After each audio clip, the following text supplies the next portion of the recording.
and welcome to the Kurlander, Fake News with a Purpose. I am your host, Scott Kurland, and my guest tonight is the band Brightnight. They're making a big scene in the Boston music scene, and I'm going to milk that cash cow for all it's worth. Let's do this thing, shall we? Rupert Murdoch, British tabloid The Sun, is under further investigation. Last year, the tabloid shut down after allegations of phone hacking and false reporting.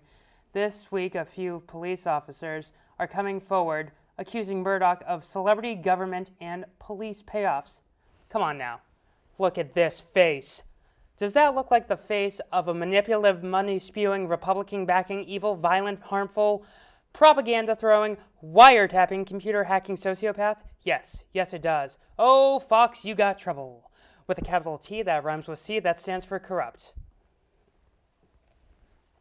Nicole Snooki Polizzi is spreading rumors around that she may be in fact pregnant and with child. This goes to prove two things. One, totally saw that coming. Two, look what happens when you meet the love of your life at a put-in wrestling contest in Hoboken, New Jersey. Bizarre photos of Prime Minister Vladimir Putin are emerging from 2009 that were kept from the press. They include the following: martial arts Vlad, motorcycle Vlad, and my favorite, Old Spice Vlad. What does your Prime Minister smell like a drunk?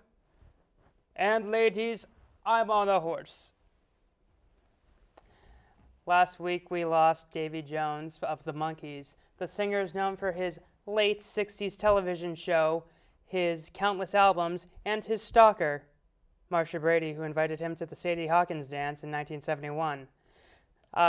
Jones leaves behind a legacy of pop culture references and is survived by his tambourine. Bill O'Reilly lashed out at Ben & Jerry's creator Ben Cohen and Jerry Greenfield for their support of Occupy Wall Street and how they raised $2 million in support. Well, this just goes as a cautionary tale, folks. First, O'Reilly goes after Ben & Jerry, then Little Debbie. And where does it end? How many Amoses have to become famous before this political food war ends?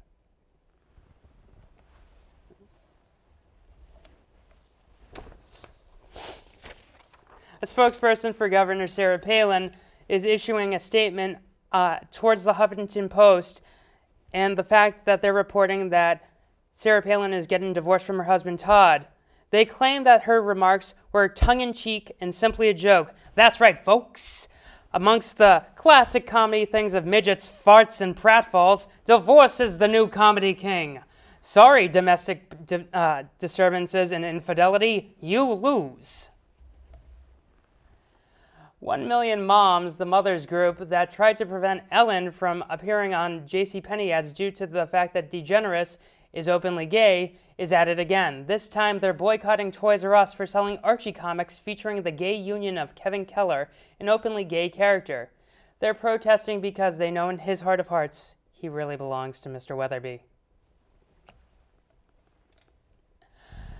Ken Melman, the former RNC chair and manager of President Bush's 2004 re-election campaign, is now openly gay and apologizing for his ridiculous remarks that he made about anti-gay marriage pushes in 2004.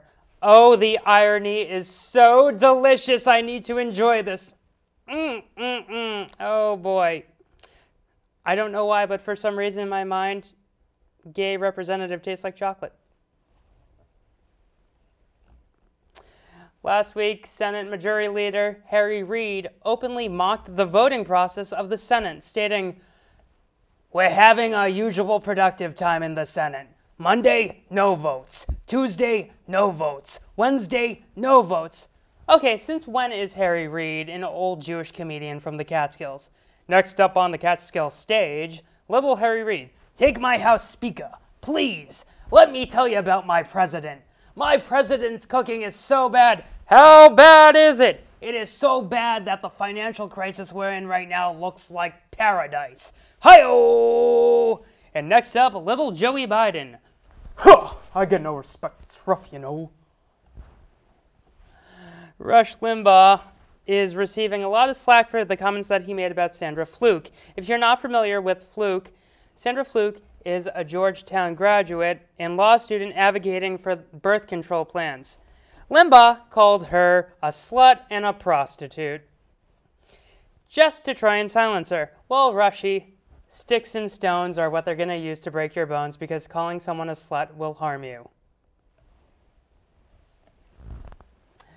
Last week, President Obama went head-to-head in a press conference with Fox News' own Ed Henry. Henry tried to insinuate Obama was in favor of raising gas prices to wean people into reusable energy sources.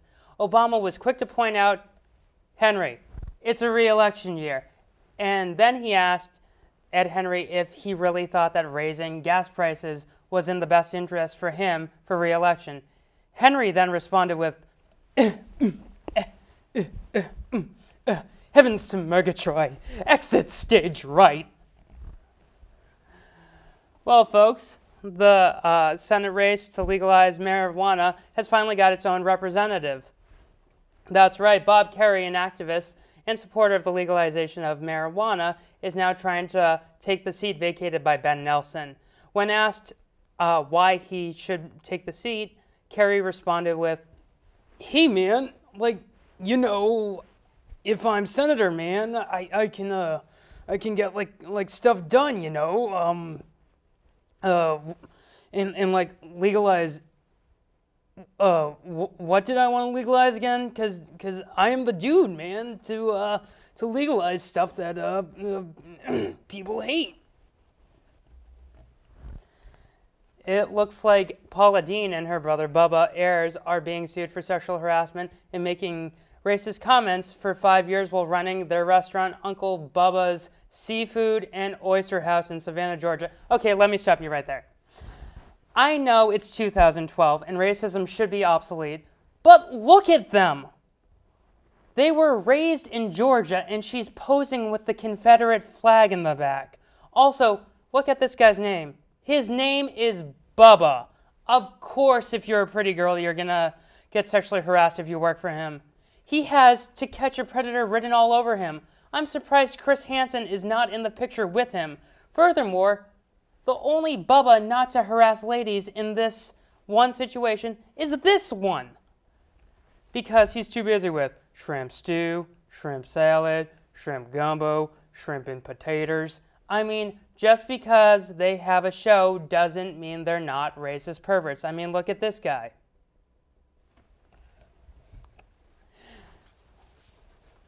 James Hooker, a 41-year-old California teacher, is under criminal investigation for his controversial relationship with an 18-year-old student named Jordan Powers. Okay, here's a little message to Jordan Powers.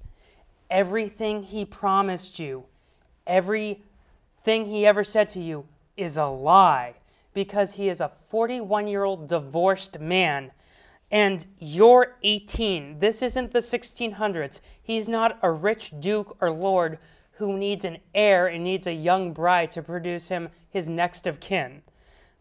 You're just a dumb 18-year-old girl who is duped by a pervert. And it doesn't help that you're dumb as rocks. This month we lost Jan Berenstein, creator and writer of the Berenstain Bears book series. Berenstein was the writer of the book up until her death at the age of 88, which explains the latest book, The Berenstain Bears and the Fight for the Last Werther's Original. Former NBA king Sir Charles Barkley is under a lot of slack for the comments that he made that 20% of his fans should be shot for their mean-spirited behavior. Okay, that may be an extreme comment, but, you know, look at that new Jenny Craig body. I mean, eat your heart out, Valerie Bertinelli. Well, the continuing circus that is the GOP elections is causing great approval ratings for Obama. If you're not familiar with what's going on, I'll take you through candidate by candidate. Let's play the candidating game. Candidature number 1, meet Mitt Romney. He is a 64-year-old Mormon governor from the state of Massachusetts who makes too much money, hates gay and poor people, and enjoys candlelight dinners and cuddling up with that special someone on a big bet of money. Next up is candidature number 2, meet Rick Santorum. This 53-year-old former senator of the great state of PA is a firm believer of anti-gay marriage and pro-life. His slogan is, "If you get attacked, you get a baby, whether you want it or not." And finally, ladies, Canada Bachelor number 3. Meet 68-year-old Newt Gingrich. This polyamorous politician believes in open marriage, tax breaks, and degrading himself time and time again in the public eye. If you've always wanted to go to the moon, and who hasn't, Newt hears you, and that's why he's building his own moon colony. So who will it be, ladies? Number 1, number 2, or number 3? We'll be right back.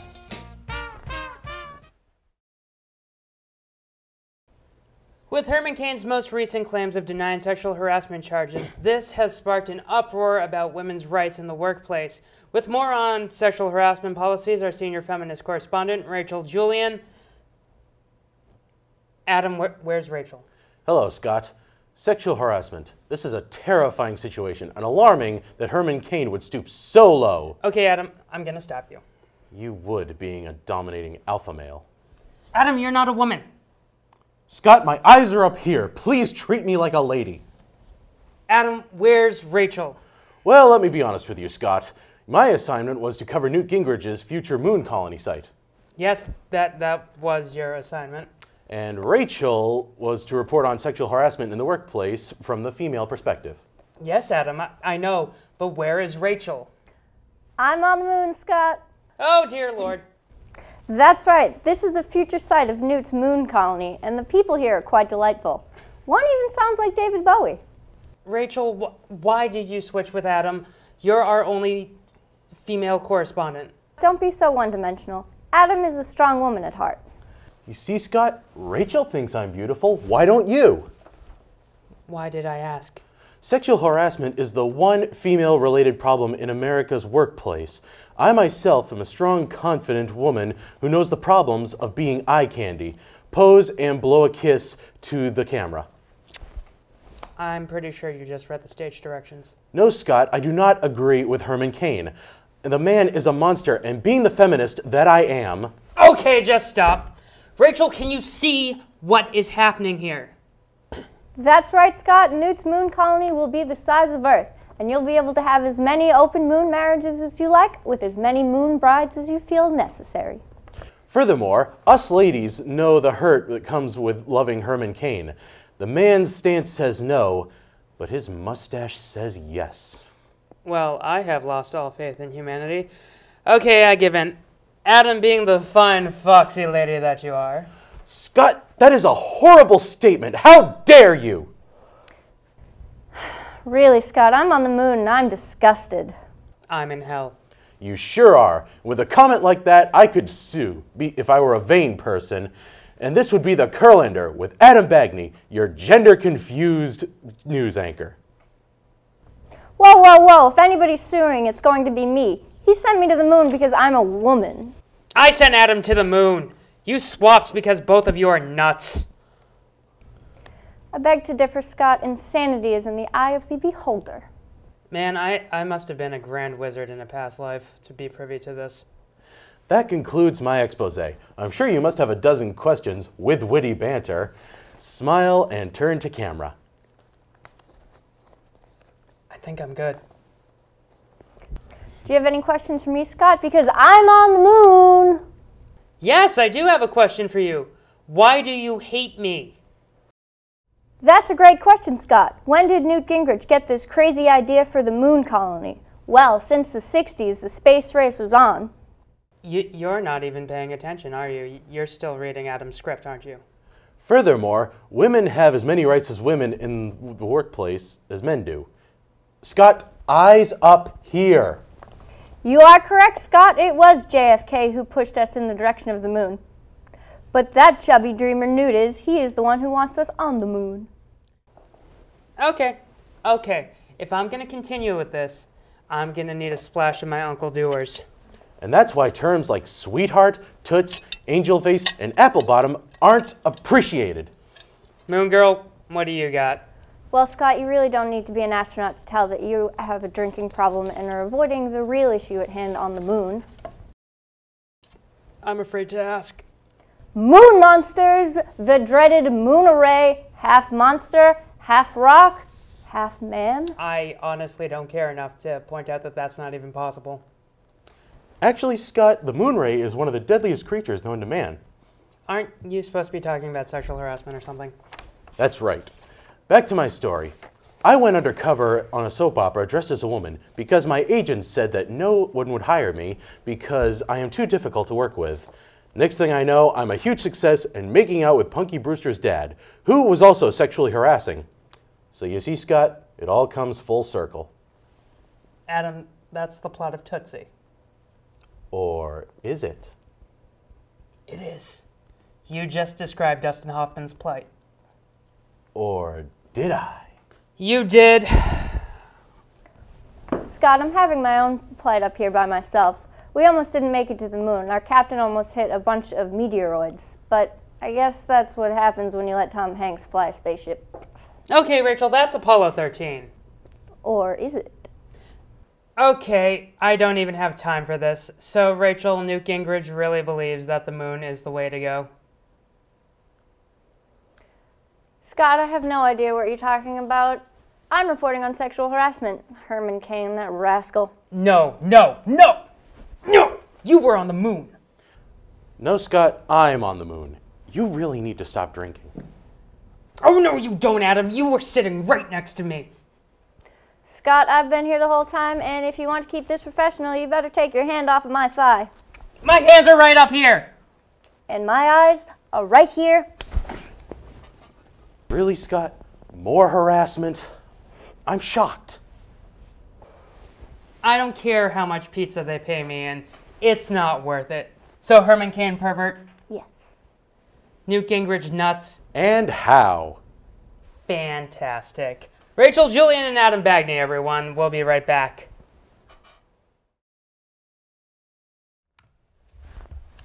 Okay, welcome back to the show.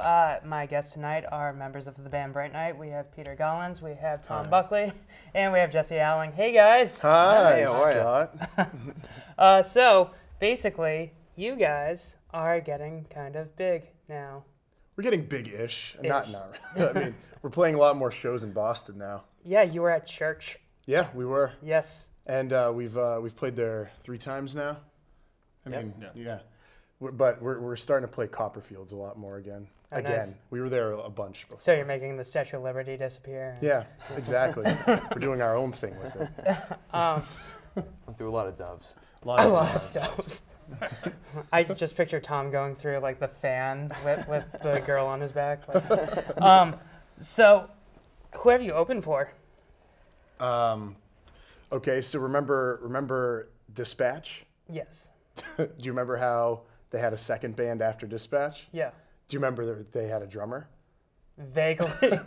That drummer has a band that he plays guitar in, and we opened for them. So the third drummer from Dispatch. That's right. Like the fifth cousins of Dispatch. We're really making it.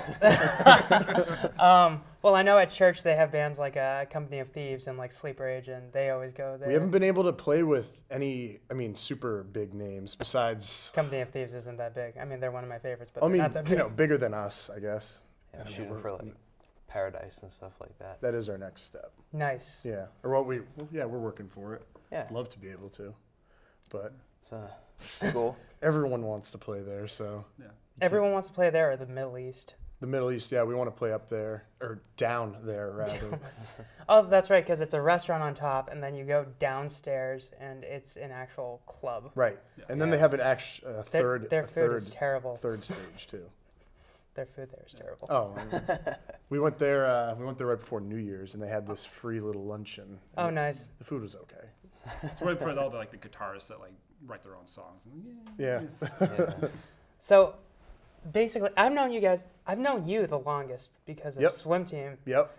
Yeah, we used to be in Speedos together. We did. Yeah. And it was a sight. Yeah, it was a sight. I was a chubby little fat kid, and you were still svelte back then. Not anymore.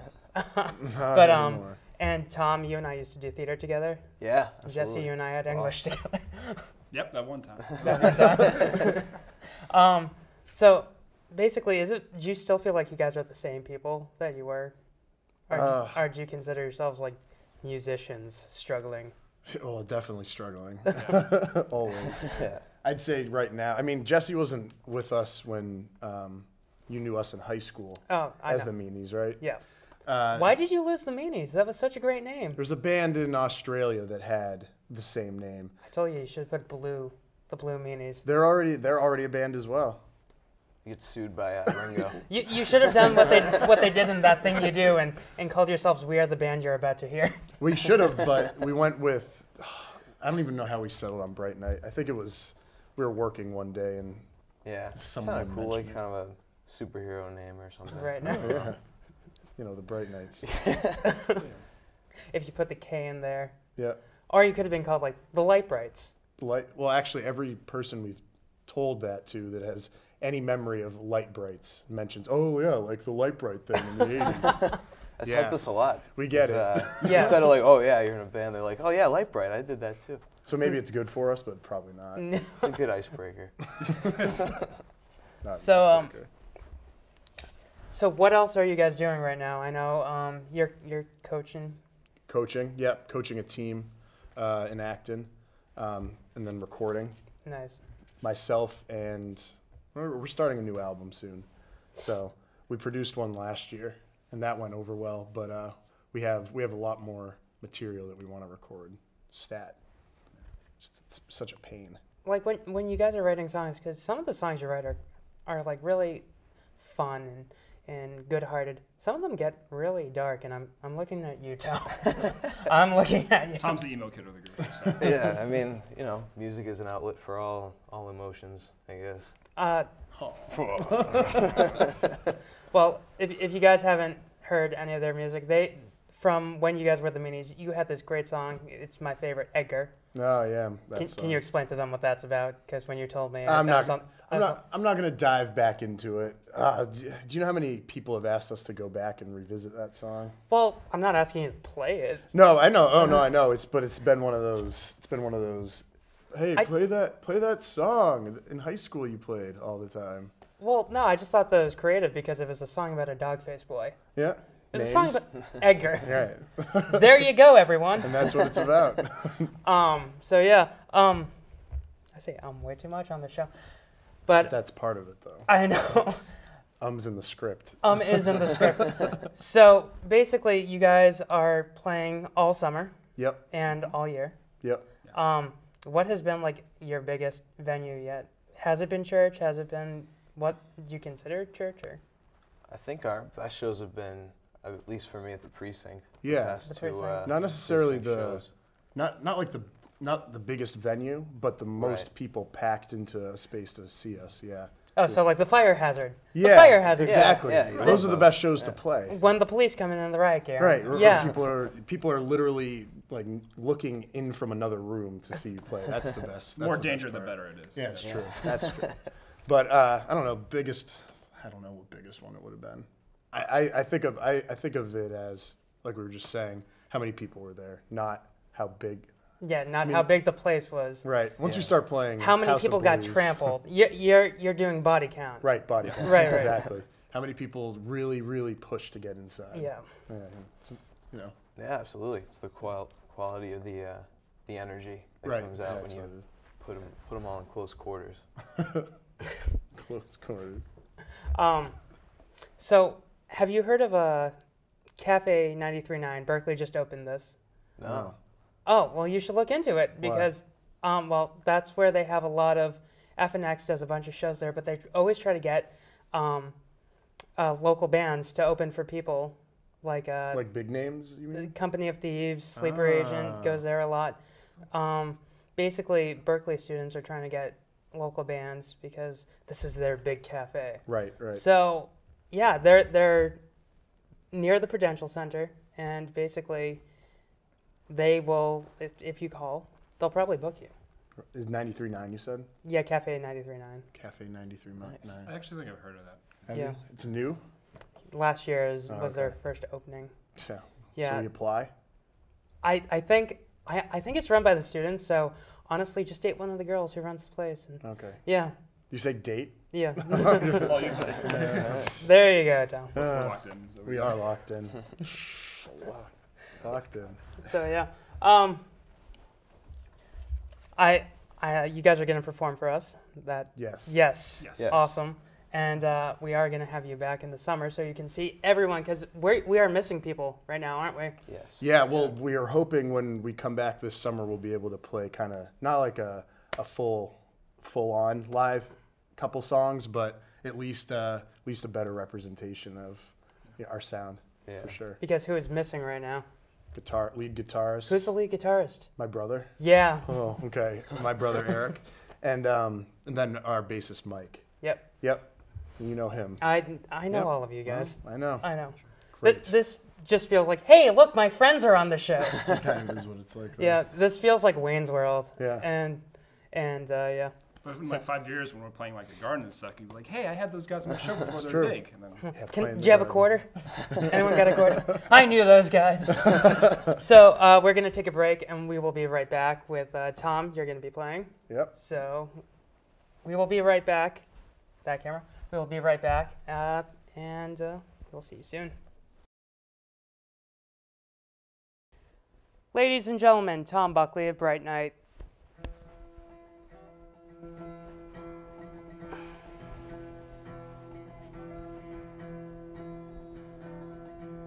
Ran into her and at first wasn't sure who had run into me that day.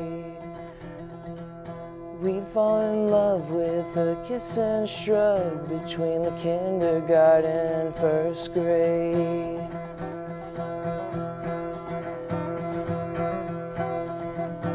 It was getting dark around the water park, and we hung out a while on my raft.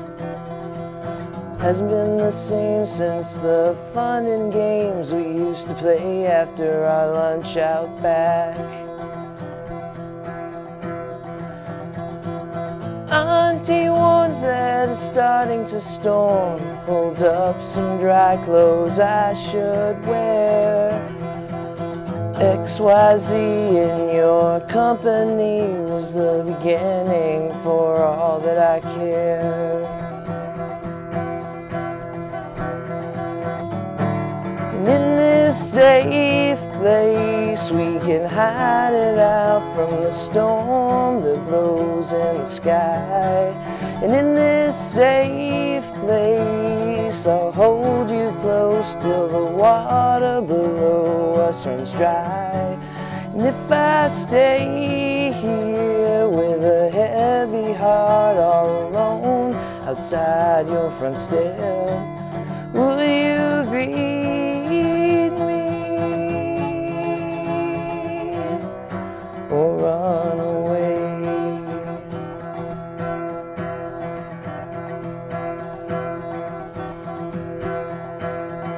My dedication to you held together with glue, paper cutouts of promises made.